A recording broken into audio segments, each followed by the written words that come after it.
current core HR solution and then plug in the various components that you want to achieve the total solution. And that's what I believe most suppliers now refer to as integrated.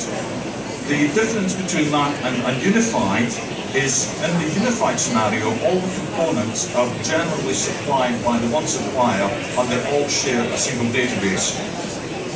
There's a lot of pros and cons for each of those options, and I'm certainly not going to go into them now. But I happen to believe that either can be made to work successfully. And that's provided that they're properly implemented and also the supplier or suppliers actually fully understand what your requirements are. And of course that you understand what your data requirements are as well.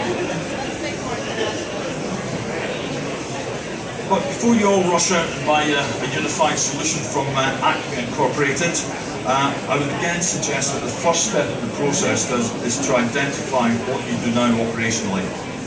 In other words, how do you currently manage your talent?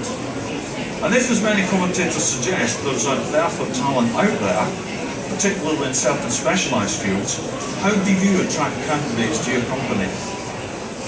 If you've got a particularly strong brand, you may believe that that's enough to encourage candidates to apply to you. But is brand enough? If, as an example, I'm a research chemist at GlaxoSmithKline, would I necessarily be drawn to be a research chemist at AstraZeneca? They're both great names, both great brands, and I'm sure they're great employers to work with. But is it enough to just assume that will encourage people to apply to you? If I was a candidate, I'd want to know how this new employer is going to deal with me going forward. Will their culture suit me? Will they give me the development I need to achieve my personal goals? Will they value my experience and my innovation? Will they reward me appropriately?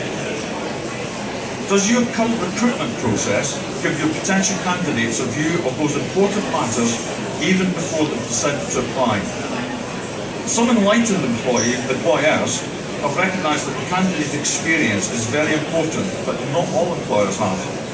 And from my personal experience of being made redundant about 4 years ago, I found that the enlightened employers are actually in the minority.